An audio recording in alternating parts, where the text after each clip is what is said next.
just be with them every step of the way, behind every door, Lord, and walking by their side.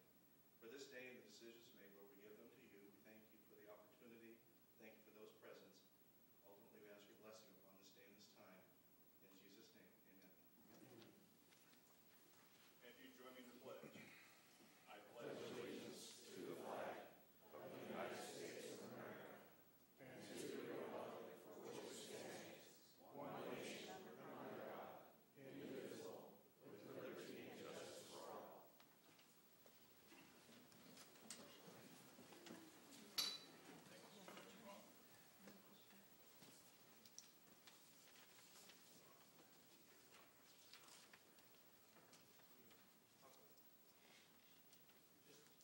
Those that went off, just push your button once.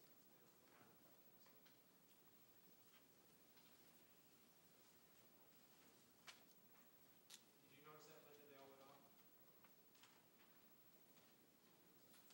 Okay, thank you for having on. Thank you, Supervisor Paul. We'll now start with the public comment period. Speakers are asked to give their names. Each speaker is allowed allocated 3 minutes to speak. Comments should be limited to matters within the jurisdiction of the board. Pursuant to the Brown Act, action or board discussion cannot be taken on open time matters other than to receive the comments and if deemed necessary to refer the subject matter to the appropriate department to follow up and or to schedule the matter on a subsequent board agenda. My first speaker today is Chuck Lima, followed by Sally Raposa.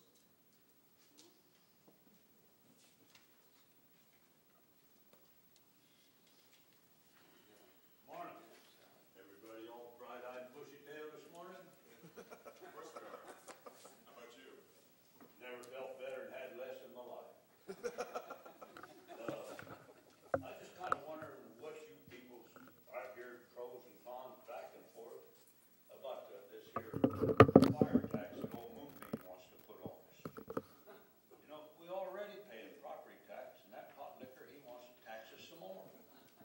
You know, it's taxes on our dog house, a pump house, outhouse, a woodshed. We're tax poor to death now. Look at our country. Look at all the businesses that are going out of business every day. Going broke, closing the doors, and they ain't paying taxes. And the people that was working for them, they ain't paying taxes. People are losing their homes, their houses, their ranches. Look at Simpson Paper. Look at the big outfit they was. Look what they paid. And the people that work for them, the taxes they paid. Granger, they've been around here a long time. They closed this store down. McCall's and Crystal. Geez, we get milk and ice cream from them for years. Now they don't got no more in it. Montgomery Moore's, grocery equipment. Heck, he was around here 40 years ago selling chokers out of the back of his pickup to get started. Moss Lumber, look what they did. Now look at the taxes they paid and the people that work for them. Selby Machine Shop, they're gone. Lockjaw's, Merlin's, look at the people they paid. Factory outlet stores. Remember when you used to go down there, you couldn't even park a bicycle down there. Now you can park anything down there. Half of the stores are empty. And then Jeremax. Oh, there was a pretty big outfit. They're down the tube and gone. Look at the Ford and Chevrolet garage in Red Bluff. They're closed down. What's the matter with this people?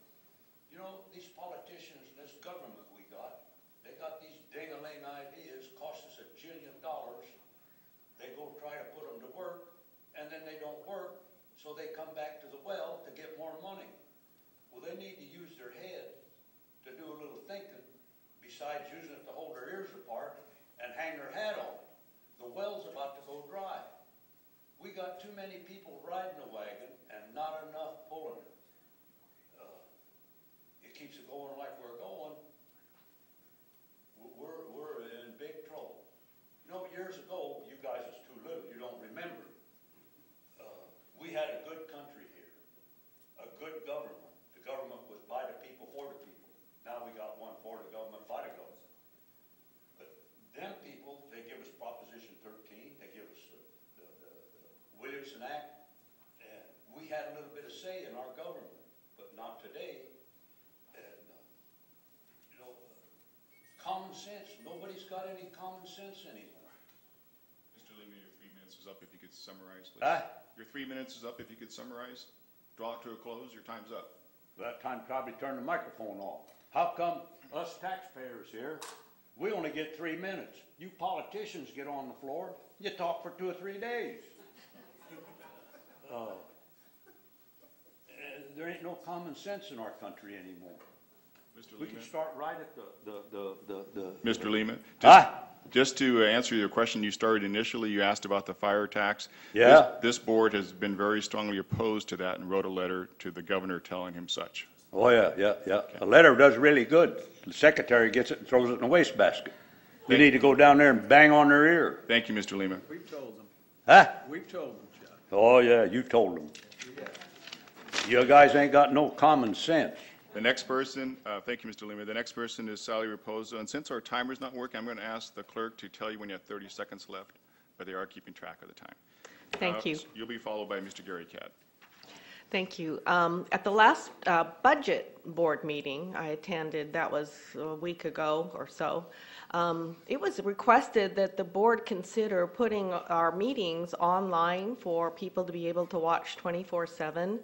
I was surprised to find out that they weren't. I just thought that that was, done out of routine because our county is so large. How are people from Bernie and Fall River and even Cottonwood supposed to attend Board of Supervisors meetings? And yet the decisions you are making do affect them, and they are concerned and want to see how decisions are being arrived at and who's voting on what.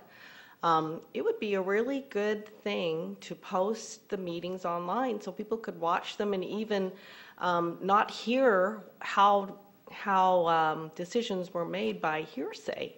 It would be great to be accountable to your constituency so far away, like I said, as big as Shasta County is, and also to be accountable to your constituents who vote for things.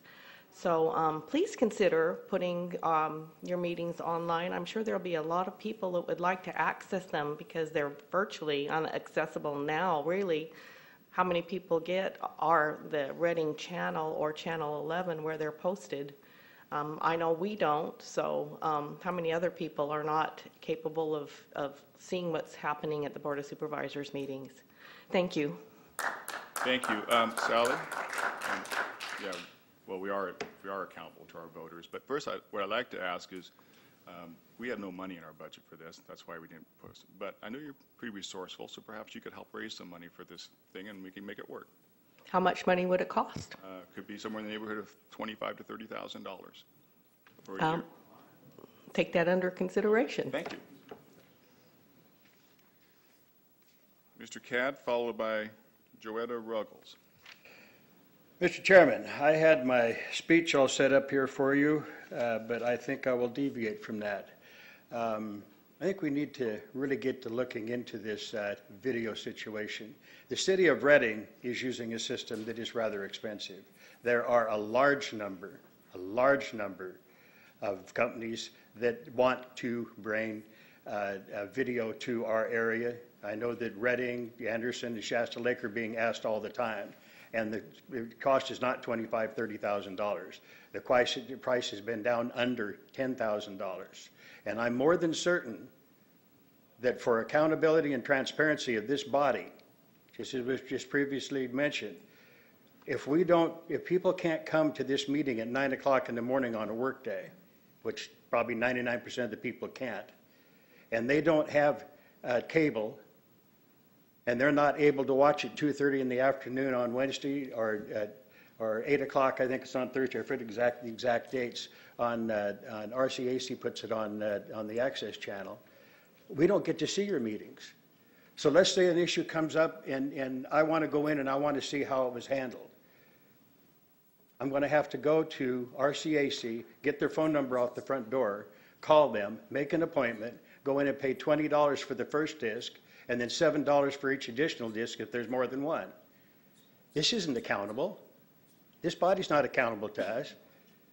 It would look to me as though this body would need to be accountable and wants to be accountable to the people more than anything else that you're doing.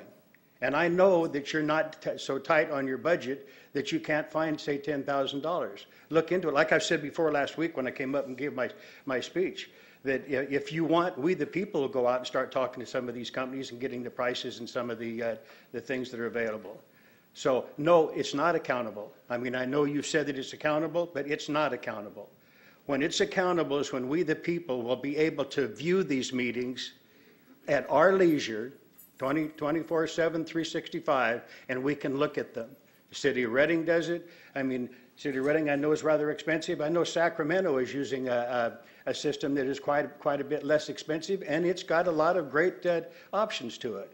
So I'll just tell the board, we're going to be coming back at the start of the meeting, every meeting, until we can finally come to the point to get you folks to agree to put something online, to get a system that puts it online on your homepage to where we can view these issues.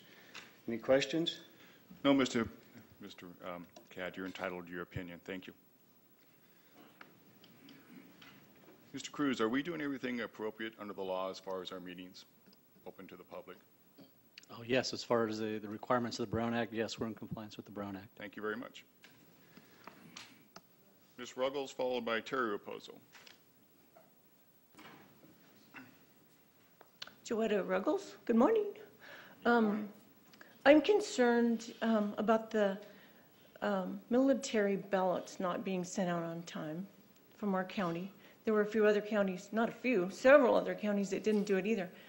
And I don't know what the repercussions of that might be with down there in the office. Kathy Darling, that's her job, and she didn't do it. I don't understand why, and I don't understand how the election could be closed and finalized without, if that didn't get sent out on time. That's my main concern.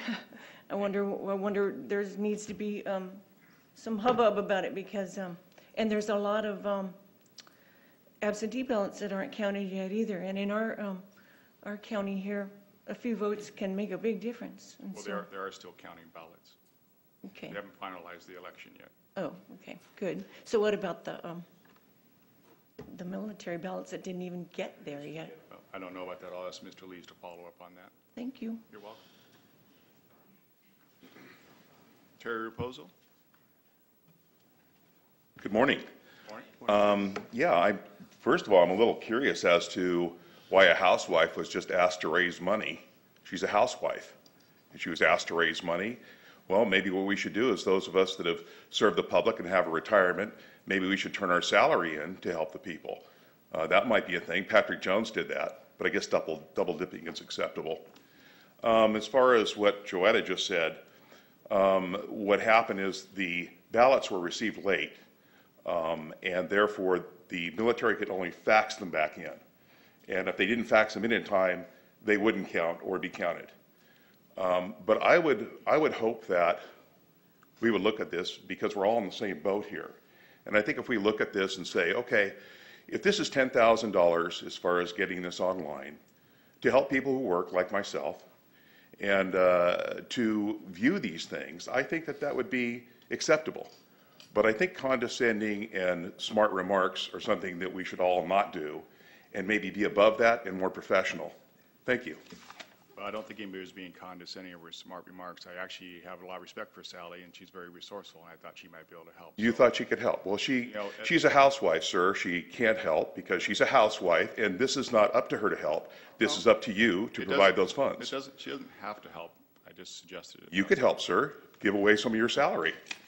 Second time. Okay, that's all the requests I have for open time.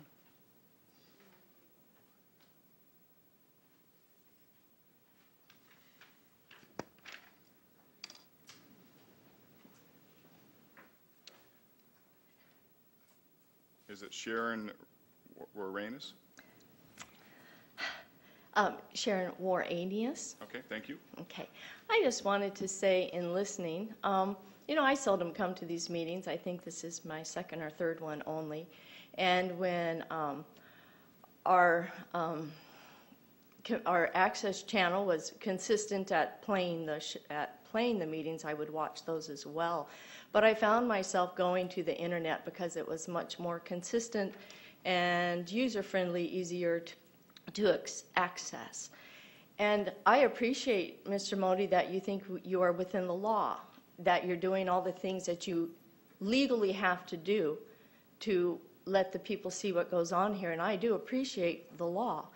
But it seems to me the Shasta County has such an opportunity to become a paradigm of government, of transparency, of a government and a people and communities that know each other, that talk together, that share, that educate each other.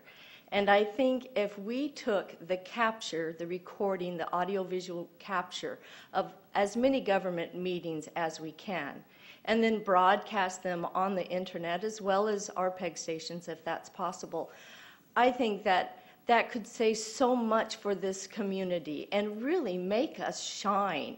And that's, I hope that you would take that into consideration. I would love to see them on the internet where the whole world can see that Shasta County runs their communities, their government, the way that they should be run. Thank you very much for your time.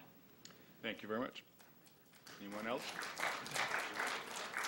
Seeing none, we'll move on to regular board matters. R1, recognize the Employee of the Month.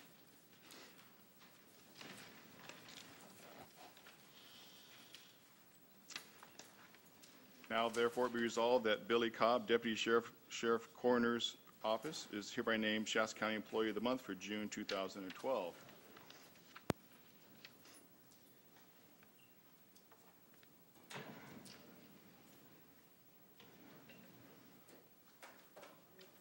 Good morning, Billy. We're just going to wait a second here. They were so concerned about watching the meetings, but they can't stay around, I guess.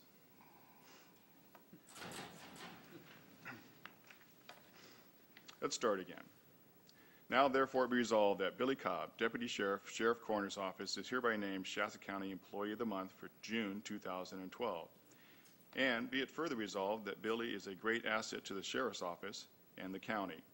She is respected by outside law enforcement agencies, medical personnel, fire personnel, chaplains, and many members of the community. This respect is obvious by the people who call for her assistance, phone to thank her, stop by to tell her about the progress they've made since she last helped them, or by watching her interact with decedents' families. Billy is well deserving of this Employee of the Month recognition. Move approval. Second. Moved and seconded. All in favor, please say aye. Aye. Motion carries. Sheriff. Good morning, Chairman Modi, members of the board. Thank you very much. I'm very proud of all the men and women of the Sheriff's Office, and this month we recognize Billy Cobb as the Employee of the Month by the resolution that you just passed. Billy has been with the Sheriff's Office for a number of years and started out in the jail and worked in patrol. More recently, she had an assignment in investigations and working the very difficult investigation and crimes against children. She did her job well. It can be very trying and emotional even for the investigators, but the bottom line is she cared for the victims and did the cases well so they could present it in court against the defendants. More recently, her assignment is at the coroner's office as a deputy coroner investigator, and she continues with that care and empathy for the surviving family members and the decedents and working those cases as well. And I received many commendations and comments from the surviving family members complimenting her on the empathy that she displays to them in a very difficult time of grieving for the families. And she is very much of a team player that works well with her colleagues and the other allied agencies that we come in contact with. So I'm very, very proud for her to receive the Employee of the Month for the county. Billy? If you'd like to say a few words. First, I'd like to say thank you very much for, this is an unexpected honor. I'd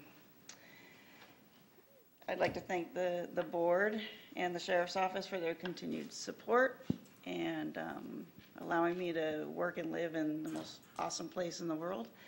And I really would like to thank my coworkers and my lieutenant that I work for, who continues to encourage and help me prosper in my endeavors there at the coroner's office.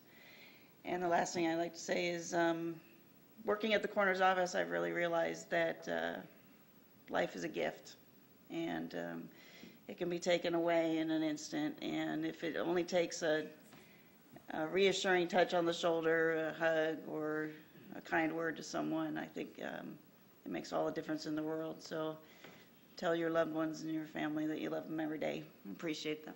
Thank you.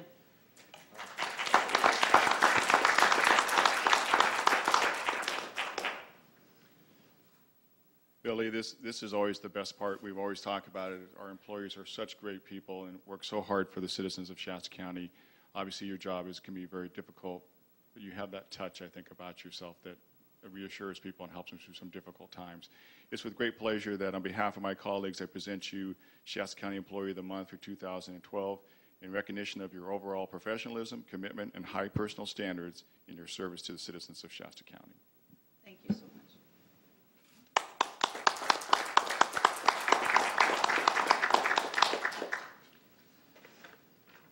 And a few more things here. We have in this bag a rosewood pen gift set with Shasta County engraved on the pen and the county emblem on the gift box. There'll be a DVD of the award presentation courtesy of Shasta County. There's a $25 gift certificate donated by the Mid-Management Bargaining Unit to Olive Garden Restaurant. A $25 gift certificate donated by the Department Head Forum to Outback Restaurant, and a $40 gift certificate to a local restaurant donated by the Deputy Sheriff's Association. So on behalf of all of us, thank you again very much for all your work. Thank you very much. Colleagues, will join me?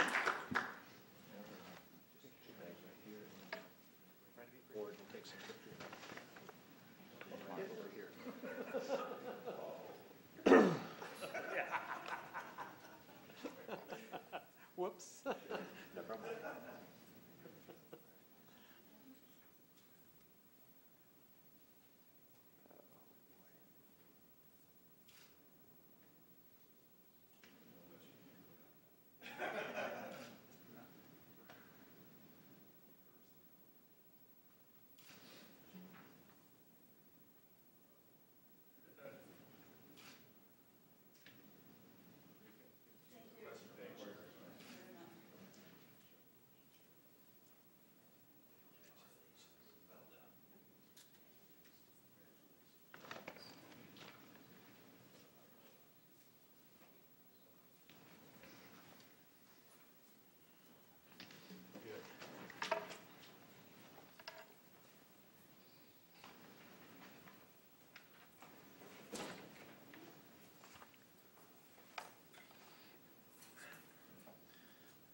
I also would like to thank all the different groups that provide the gift certificates for our employees. It's certainly well-deserved, and we certainly appreciate their efforts.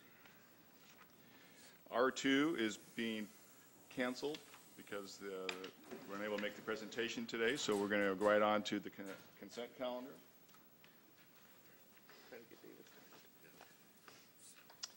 The following consent calendar items are expected to be routine and non-controversial. They may be acted upon by the board at one time without discussion. Any board member, staff member, or interested person may request an item be removed from the consent calendar for discussion and consideration. I do have one request to move C7 to the open time, so anybody else? I'll move Board? approval of the remainder of the consent calendar. Second. Moved and seconded. All in favor, please say aye. Aye. Opposed? Motion carries. C7, which is Health and Human Resources Regional Services Agreement with Nurse Family Partnership. Good morning. Good morning. Melissa Jenilevich, Regional Services Director with Health and Human Services. Melissa, would you be kind enough to give us an overview of this agreement this morning? And then I'd like to make some observations which don't necessarily require a response from you. Okay.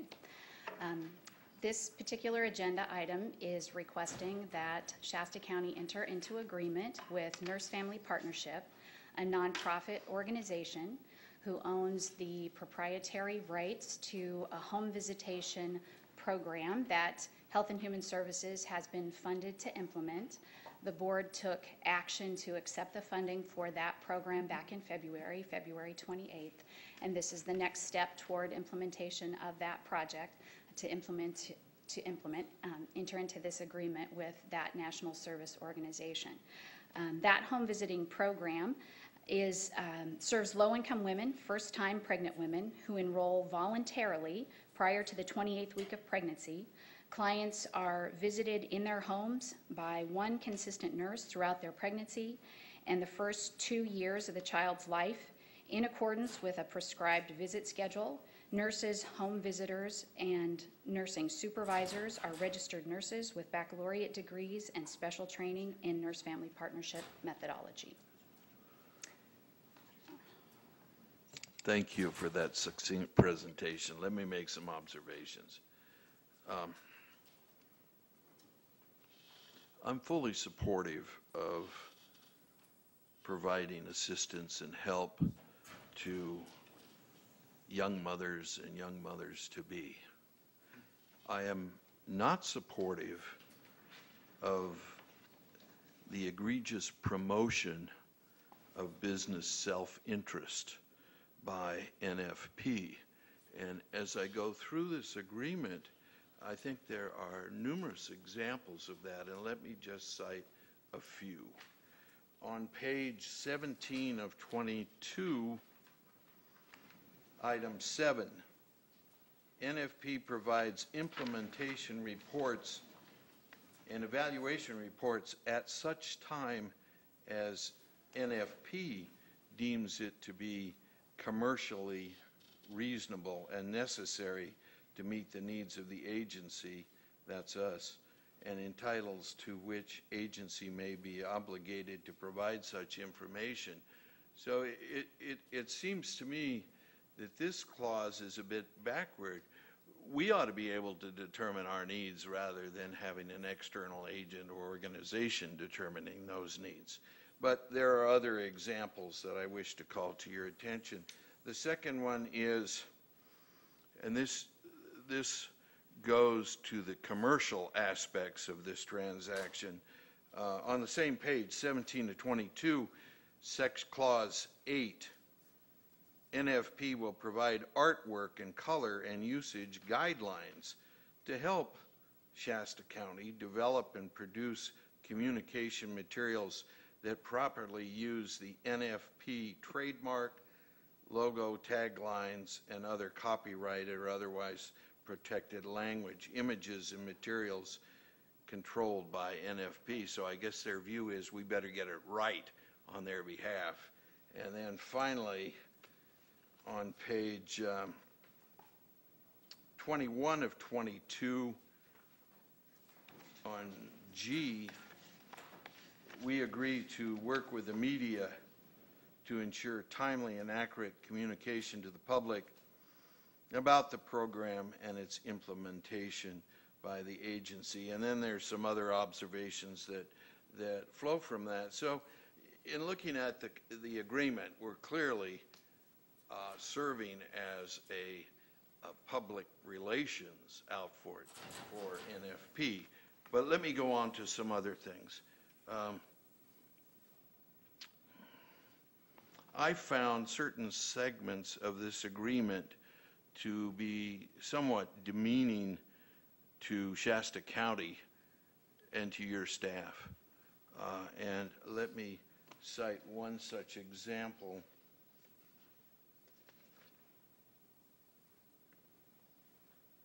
Also on page 17 to 22,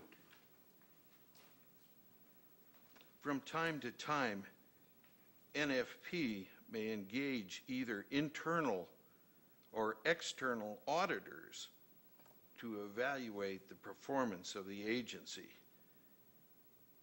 Agency will cooperate fully with any qualified audit that is undertaken by or on behalf of NFP. That certainly is indicative of a vote of confidence in Shasta County to have that clause even in this agreement. But let me continue. I think there are some unsound business practices in this agreement, and let me cite what I believe to be the most conspicuous one, and that is found on page 8 of 22, clause E. NFP shall invoice without limitation for services provided to the agency based upon the fee schedule set forth in Exhibit C. Fees for nurse-family partnership services. NFP reserves the right to change the fees set forth in Exhibit C during the term of this agreement, but not more often than annually. So it seems to me, unless I'm reading this incorrectly, that we're really abandoning some fiscal responsibility by signing this agreement specifically with that clause. And then finally, it also seems to me that there is a bit of superfluous activity associated with this agreement, and I refer you to page 22 of 22, section 9, clause 9, excuse me. Agency, that is Shasta County, will develop a community advisory board with diverse representation, for example, health, mental health, education, criminal justice, youth, business, social services, faith-based leaders, other prominent community organization leaders to ensure broad-based community support for the agency's implementation of the program. Yeah, from my perspective, this is one of the problems of government. We shackle ourselves by unnecessary activities and the establishment, and I fully realize that this is a term and a requirement of the agreement, but again, to me, it seems to be too convoluted to do that. So I'm not supportive of signing this agreement, although I acknowledge the values in the end result, or the estimated end result. I'm not supportive of the means to get there. That concludes my observations, Chairman Modi. Mr. Baugh? Thank you, Chair Modi. Is there any reason that you couldn't take the observations brought to the floor by Supervisor Kehoe and take a look at the contract and come back to us at our next meeting, rather than attempting to approve this today? We certainly could take a look at the concerns that have been raised. I don't know that nurse-family partnership will change significantly the terms in the agreement. This is how they do business, and I don't know that there is a lot of change that can happen. We certainly can take it back and ask them these questions. I don't know that they'll make a lot of concessions, but we certainly can take back and ask them. Thank you. May I say just Sure, a couple of things? I guess what I see with this agreement is we are new to this evidence-based program, and it's a relationship that we will have with the National Service Office with this evidence-based program that's been around for more than 20 years. And our community will be gaining a significant benefit from their knowledge, their history, their experience with this program.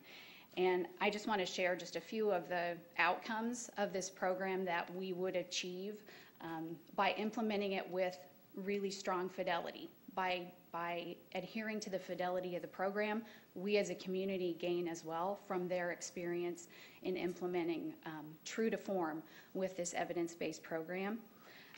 Nurse-family partnership, extensive research base has all been randomized controlled trials, which is the highest level of research that any program can achieve, the most rigorous research methods. And the consistent short-term effects of the program include improved prenatal health, fewer childhood injuries, fewer subsequent pregnancies, increased intervals between births, increased maternal employment, and improved school readiness for children. Lifetime benefits for mothers who participate in the program include 61% fewer arrests, 72% fewer convictions, and 98% fewer days in jail. Long-term benefits for children in the program include a 48% reduction in child abuse and a 59% reduction in arrests. Studies have also concluded that the net reduction in public expenditures begin to accrue by the time children are 4 years old. Further, the RAND Corporation has independently estimated that the cost savings in $1996, so this is an older study, prior to welfare reform to society and government over the child's lifetime are at least 4 times greater than the cost of the program itself. So there is a significant contribution to our community, and we're new to the game, and we don't know how to implement this evidence-based program. So there is a synergy between us and the Nurse Family Partnership National Service Office, and we do have a lot to learn from them, not having implemented the program yet. So I just offer that as a comment. Mr. Cruz? Yes, just one follow-up to Supervisor Keogh's inquiry about paragraph E on page 8 of 22 and their ability to invoice without limitation. Right above that in section C on the same page, there is a maximum amount payable under the agreement that the total amount cannot exceed $100,000. So while they do have some flexibility, there is a cap, and they do not have complete limitation to charge whatever they would like. Yeah, I'm aware of that.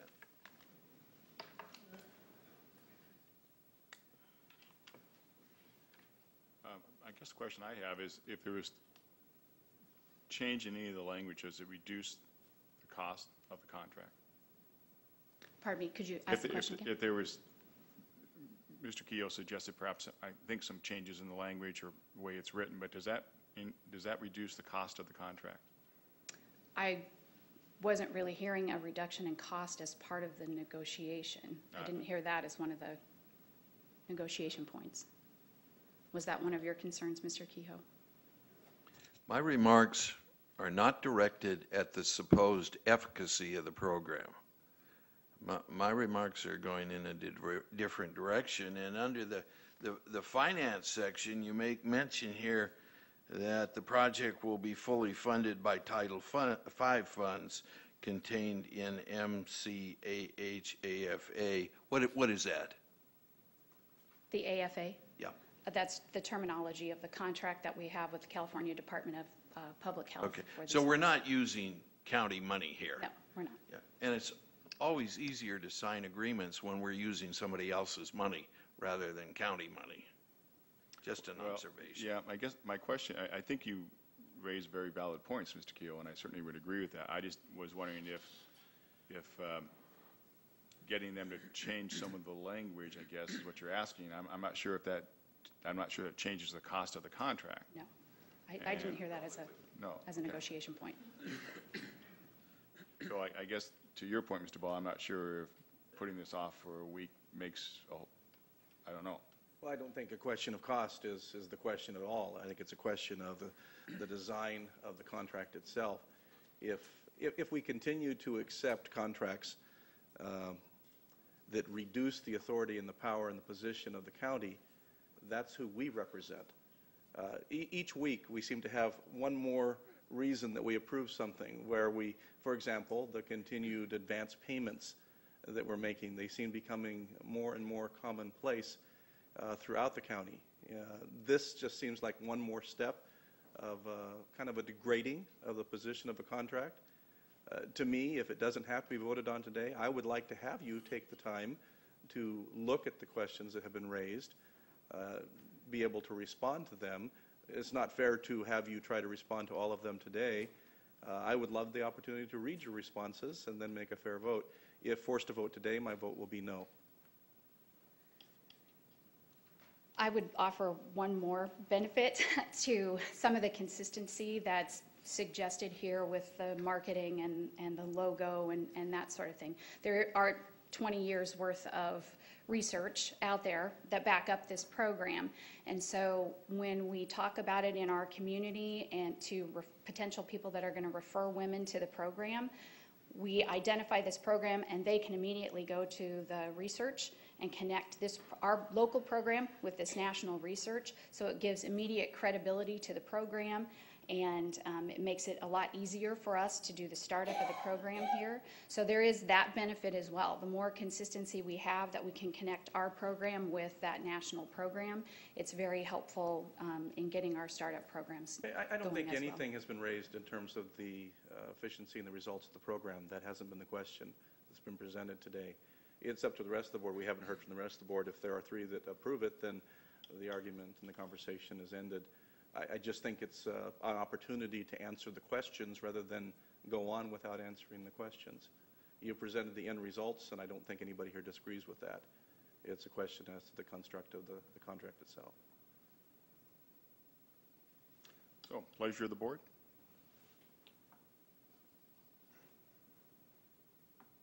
I guess I don't have a problem with looking over it closely and trying to answer some of Supervisor Kehoe's questions and bringing it back. I think it's a good program.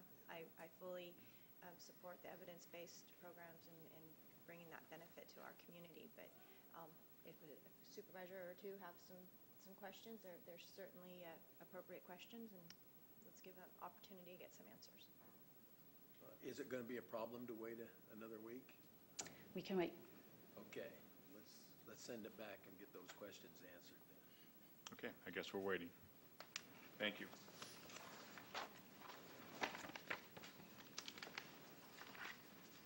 Move on to R3, administrative and board reports. Mr. Lees, have anything today? Nothing to report. Mr. Kehoe. Thank you, Mr. Modi. I attended the LAFCO meeting and am pleased to tell you that under the leadership of our chairman, Mr. Baugh, we were able to stabilize staff salaries for another year or so, and I think that's a very positive thing. We have the information about the LAFCO meeting here, should you want to look at any of the agenda items. I also attended the Pioneer Luncheon, the 58th annual, and it was sponsored by and conducted by the Seroptimus International. There are about 450 people there. It is really a very worthwhile, fun activity for the pioneers of Shasta County. And then finally, I'd like to mention that we conducted a post-action review of the Memorial Day service, which was conducted on the 30th, and then also the lunch, and that was led by Veteran Service Officer Bob Dunlap.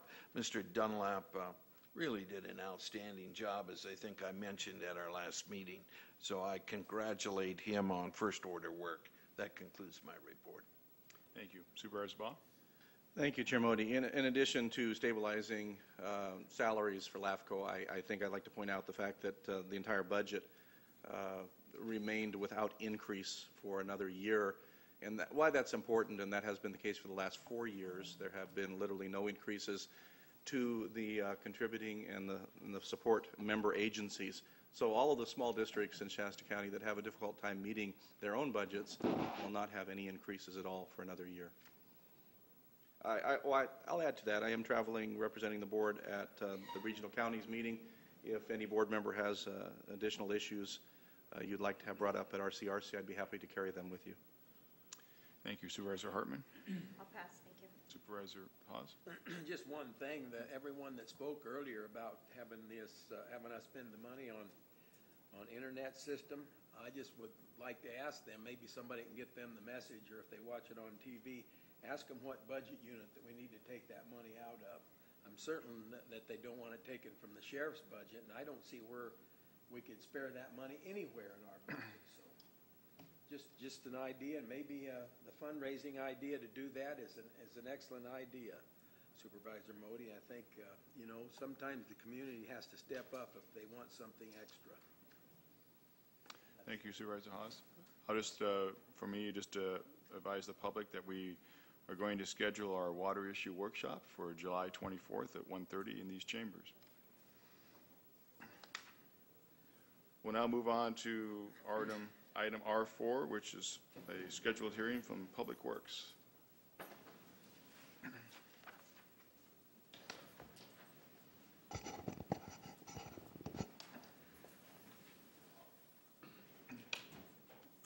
morning, Chairman Modi, Good morning, Mr. Minturn. members of the board. Pat Minturn, Public Works Director. Before you today is the annual rate adjustment hearing for the franchise agreements. The board will recall that the county arranges for garbage collection in the unincorporated areas by contract, by franchise agreement. The two main haulers are Anderson Solid Waste down here, or Anderson Cottonwood Disposal, excuse me, down here in the valley, and Bernie Disposal in the Intermountain area. There's also a small hauler up in around Castle Craigs, and the city of Reading, and the two smaller cities, of course, have their own arrangements. The unincorporated area contracts with Anderson Cottonwood Disposal, and that is also true for the cities of Anderson and Shasta Lake. The city of Reading chooses to have their own staff conduct the cleanups. So before you today is the annual agreement rate increase. 88 cents proposed for Bernie Disposal, bringing their annual or monthly bill to $27.63, and 90 cents for Anderson Cottonwood Disposal, which would bring theirs to $25.87. This is pursuant to a franchise agreement that's been in place now for 9 years with each of these haulers. And recently we did a rate comparison with adjoining counties, and down to Butte County and Glenn, and they're all in the same range, upper 20s, $25 to $30 a month. So we're right in there with both of these. Bernie Disposal is a little higher than Anderson Cottonwood, but they need to haul down the mountain, of course, so it's a longer haul. The components per the franchise agreements are mostly per the CPI. In the case of Bernie Disposal, it's 79 cents from the CPI and 9 cents to make up for increased tipping fees at the landfill. Similarly for Anderson Cottonwood, it is 74 cents from the CPI and 16 cents for the tipping fee. So we're currently in negotiations with these haulers regarding a potential extension, but this rate increase here is pursuant to the existing franchise agreement, so the county has limited flexibility in this matter. So that completes my presentation. If you have any questions, I'd be glad to answer them at this time. Any questions, Mr. Minturn, before I open the hearing? Seeing none, at this time, I'll open the public hearing. Anybody wish to speak to this item? Seeing none, hearing's closed. Pleasure. Approval. Second. Been moved and second. Any other discussion? Seeing none, all in favor, please say aye. Aye. Opposed? Motion carries. Thank you, Mr. Minturn. Thank you. Good job as usual. And at this time, this